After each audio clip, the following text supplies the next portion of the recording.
Dad didn't ask how I was doing. He didn't congratulate me on buying my first home. He simply stretched out his hand and said, "Give your sister the keys. She'll only need the house for a little while." Everyone around the table waited for my answer. I looked down at the keys in my palm and suddenly realized they weren't asking for a favor. They were asking me to surrender something I had spent 8 years building. My name is Kamari Ndlovu, a 32-year-old software architect from Botswana. Every brick in my small hillside home represented years of overtime, postponed dreams, and quiet determination. I wasn't born into comfort, and no one paid my deposit or my mortgage. My older sister, Lerato Masiko, was expecting her first child after a difficult pregnancy.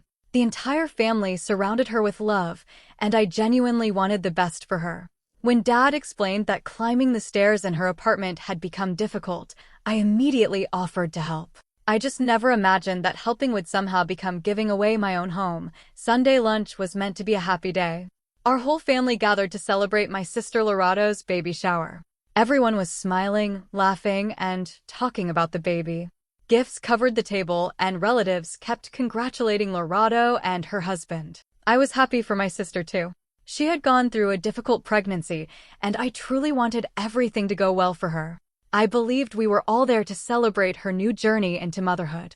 I never imagined that before the afternoon ended, my own life would suddenly become the center of the conversation. After dessert, Dad slowly stood up and tapped his glass to get everyone's attention. The room became quiet. He smiled proudly and said he had found the perfect solution for helping Lerato during the last months of her pregnancy. He explained that my house was much bigger than her apartment. It was also much closer to the hospital, so it would be safer and more comfortable for her when the baby arrived. Everyone nodded as if they already knew what he was about to say. Then Dad looked around the room and said, "Kamari has kindly agreed to let Lerato and her husband move into his house until the baby comes." My heart stopped. I stared at him in complete shock. We had never talked about this. He had never asked me. I had never agreed to anything. Before I could even open my mouth, the whole room burst into applause. My aunts smiled proudly. My uncles called me a wonderful brother. Cousins thanked me for being so generous. One by one, everyone praised me for making such a big sacrifice for the family. They were celebrating a promise I had never made. Then every face turned toward me, waiting for me to smile and confirm Dad's words. In that moment, I realized I had been placed into a trap. If I said yes, I would lose the home I had worked 8 years to buy. If I said no, everyone in that room would believe I was selfish for refusing to help my pregnant sister. The next afternoon, after finishing work, I drove home because I wanted some quiet time to think about everything that had happened at the baby shower. I still hoped there had been a misunderstanding. Maybe Dad had spoken too quickly, and we would sit down and discuss everything properly before anyone made plans. But the moment I turned onto my street, I knew something was wrong. A large delivery truck was parked outside my house. Several workers were carrying big boxes through my front door as if they belonged there. I quickly got out of my car and stood frozen, trying to understand what I was seeing. One worker carried a baby crib. Another brought in a changing table. Others were moving boxes filled with baby clothes, blankets, and toys. My neighbors smiled as they walked past. One of them waved and said, "Congratulations, Kamari. Your family must be so excited for the new baby."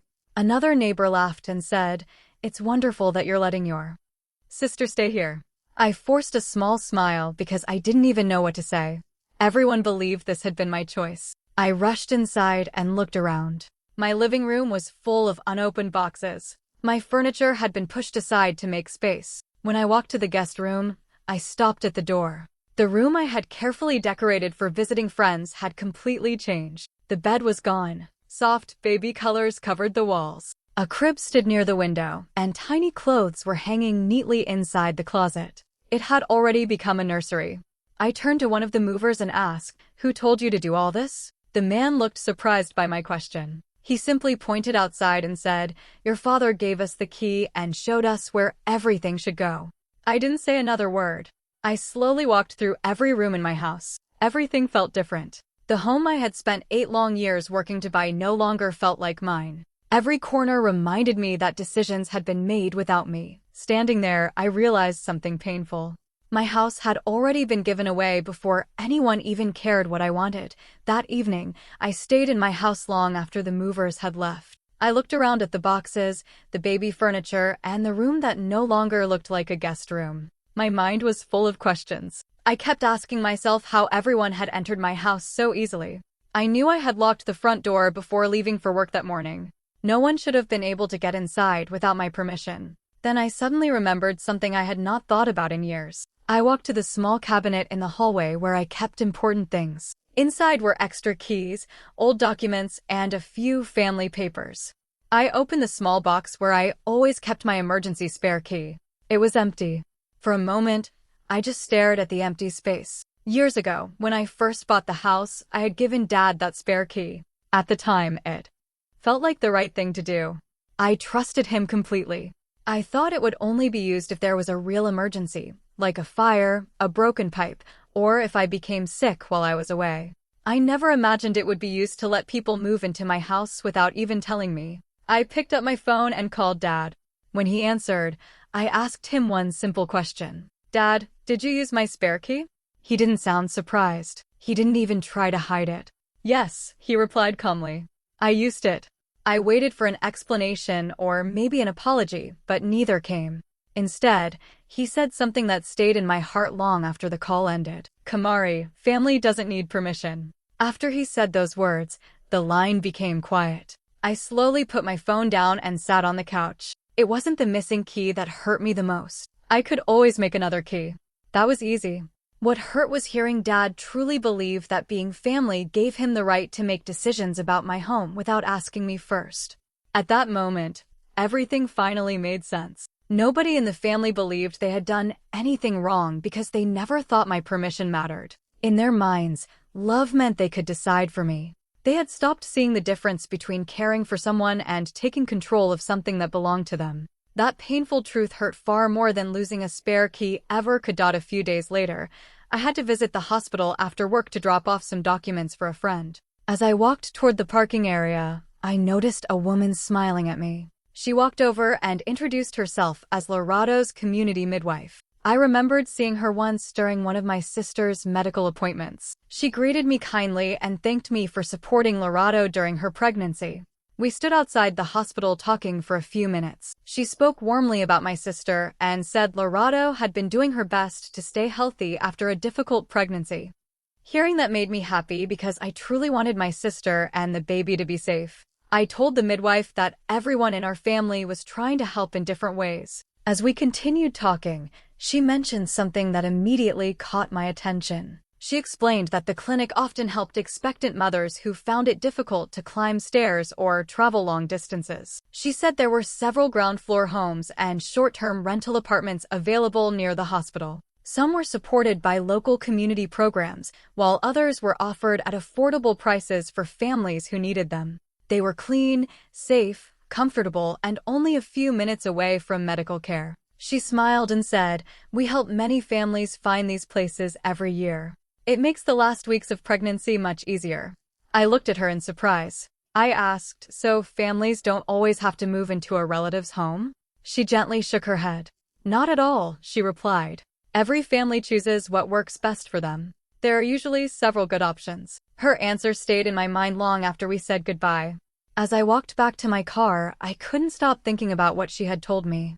If these housing options had always been available, why had nobody in my family mentioned them? Why had Dad acted as if my house was the only possible answer? Why had everyone expected me to give up my home without even asking what I thought? For the first time, I realized this situation had never been about having only one solution. There had always been other choices. My family had simply decided that using my house would be the easiest choice for everyone except me. That thought changed the way I looked at everything that had happened. A few days later, I finally decided to clean my dining room. Ever since the movers had filled my house with boxes, everything felt out of place. I wanted to clear my mind, so I started putting things back where they belonged. As I moved a chair near the corner of the room, I noticed a small gift box hidden underneath it. It was covered in colorful wrapping paper with a tiny ribbon tied around the top. In all the confusion after the baby shower, nobody had noticed it was missing. I picked it up and looked at the gift tag. It didn't have anyone's name on it. It was simply one of the many presents that had been brought to celebrate Lorado's baby. Somehow it had been forgotten while everyone was busy talking about moving into my house. I carefully removed the wrapping paper and opened the box. Inside was a beautiful handmade memory book for the baby. The cover was simple but lovely, with tiny hand-drawn stars, clouds, and flowers. It was clear that someone had spent many hours making it. Every page had space for photographs, little notes, and special memories from the baby's first years. I slowly opened to the first page. Written in neat handwriting were a few simple words.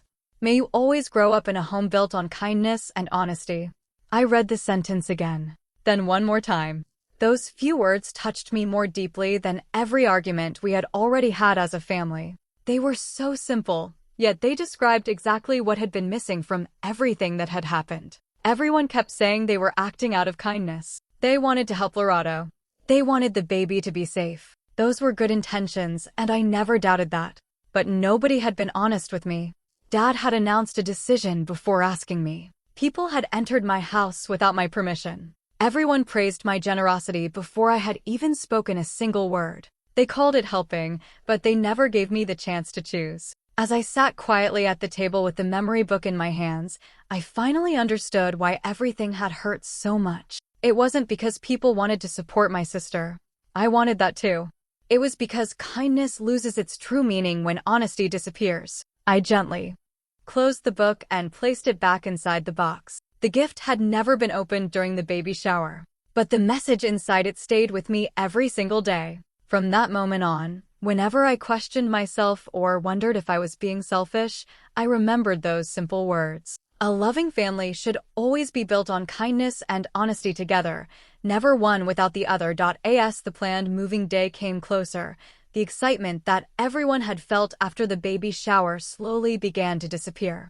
At first, my family had acted as if moving Lorado into my house would be easy. They believed it was only for a short time, so they thought nothing could go wrong. But little by little, real-life problems started appearing, and nobody had expected so many questions. One evening, Dad called me and asked if Lorado should start sending her mail to my address. Before I could answer, he realized that changing her address would affect hospital records, bank letters, and other important documents. If she changed everything for only a few months, she would have to change it all again after moving back home. The next problem came with insurance. Someone asked whether the home insurance company needed to know that another family would be living in the house. Nobody knew the answer.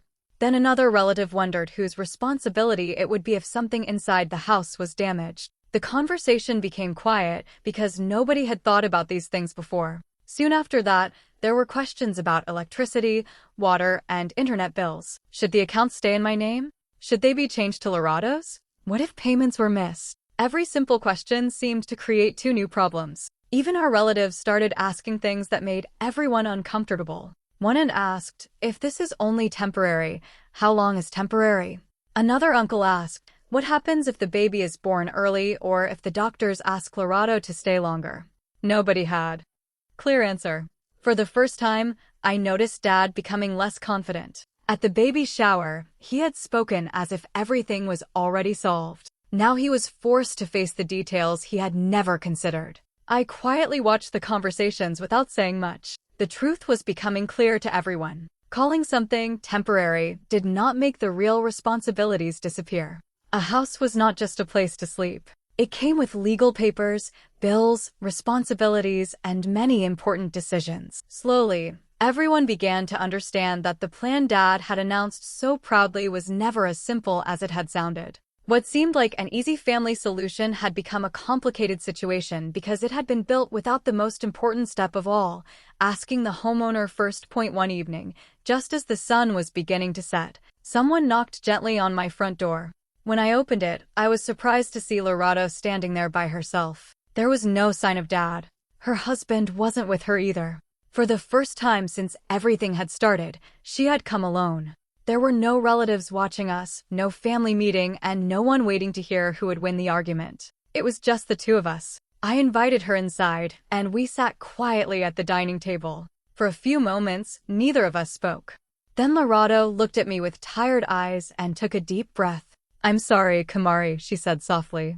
I looked at her, waiting for her to continue. She admitted that she had never asked for my house. She told me that Dad had called her after the baby shower and said everything had already been arranged. He told her that I was happy to let her move in and that I wanted to help her until the baby was born. She believed him because he sounded so sure. She never imagined that nobody had asked me first. Tears filled her eyes as she spoke. "I thought you agreed," she whispered. "If I had known the truth, I would never have accepted." She lowered her head and confessed that for days she had felt trapped between gratitude and guilt. She was thankful that everyone wanted to help her, but every time she looked at me, she felt as if she was taking something that had never been freely offered. Hearing those words changed everything inside me. For the first time since the baby shower, we were not standing on opposite sides. We were not blaming each other.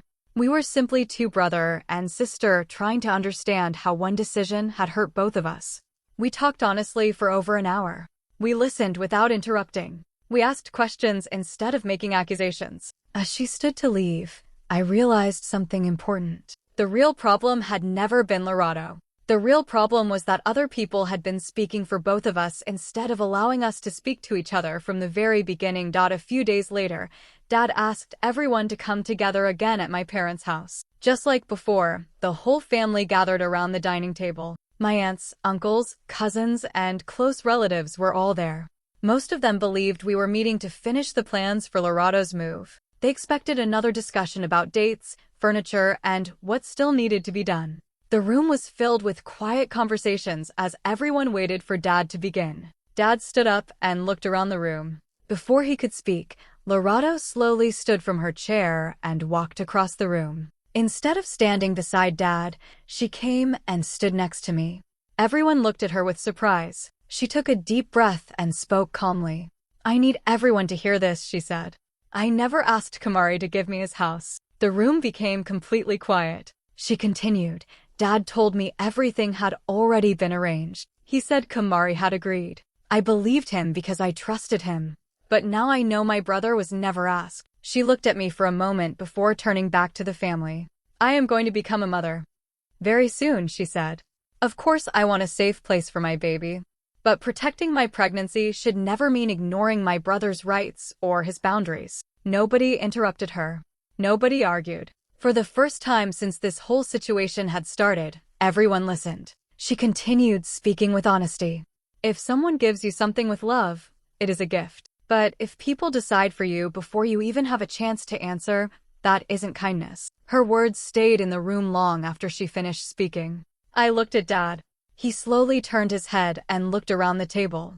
This time, nobody was clapping. Nobody was praising him for finding the perfect family solution. Instead, people lowered their eyes and quietly thought about everything that had happened. At that moment, Dad finally understood something he had refused to see before. He had not brought the family together. He had placed everyone under pressure to agree with him. Our silence had never meant we accepted his decision. It had only meant that we did not know how to speak against it. For the first time, Dad saw the difference between people agreeing because they truly wanted to and people staying quiet because they felt they had no choice. That truth was harder to face than any argument.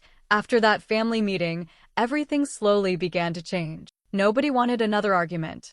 Instead of talking about who was right or wrong, everyone started asking a different question. What can each of us do to help? For the first time since this situation had started, the responsibility was no longer resting on one person's shoulders.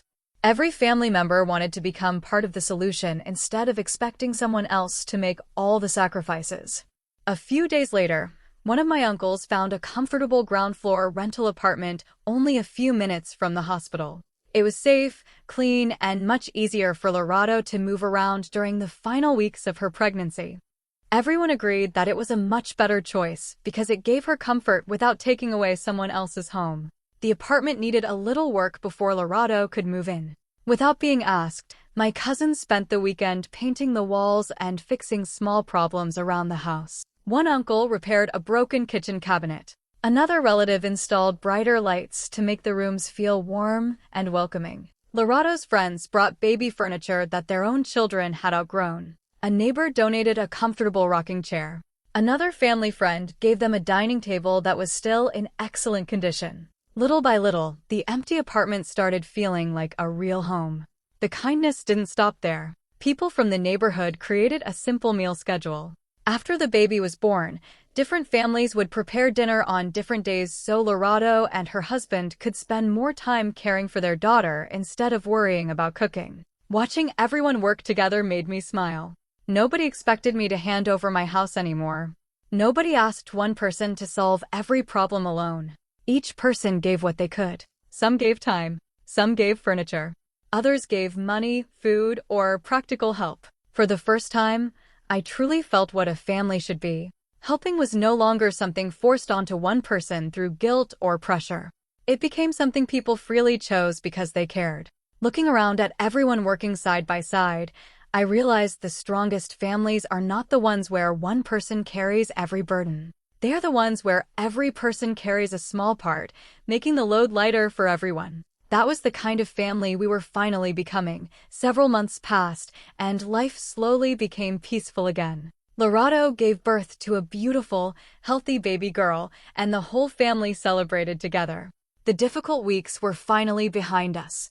Instead of remembering the arguments, everyone focused on welcoming the newest member of our family. I was excited to become an uncle, and I couldn't wait to meet my little niece. One weekend, I visited Lorado at her new home.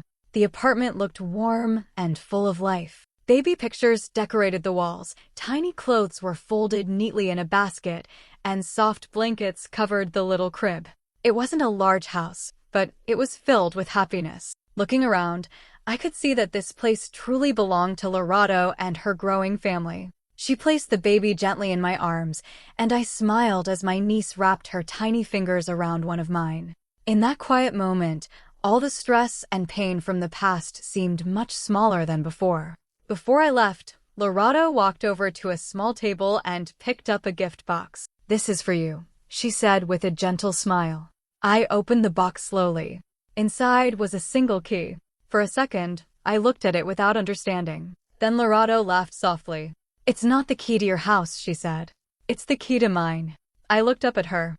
She smiled through tears and quietly said, "This one comes with permission and an open invitation. You never have to ask if you're welcome here." I couldn't help smiling. For the first time in many months, I laughed without carrying any anger in my heart. I carefully held the key in my hand, but I knew it was worth far more than a piece of metal. It was a symbol of trust. It was given freely. Nobody had demanded it. Nobody had assumed it. Nobody had spoken for someone else. As I hugged my sister goodbye, I finally understood what this journey had been teaching all along. The real story had never been about a house or a set of keys. It had always been about respect. Strong families are not built by making decisions for each other. They are built by listening before speaking, asking before assuming, respecting each other's boundaries, and offering love that never takes away another person's choice. That small key reminded me that a home becomes truly welcoming only when the door is opened with trust, kindness, and permission. Sometimes the people who love us make decisions they believe are generous, without realizing generosity loses its meaning the moment it ignores consent. A home is more than walls. It's the place where your voice should matter most.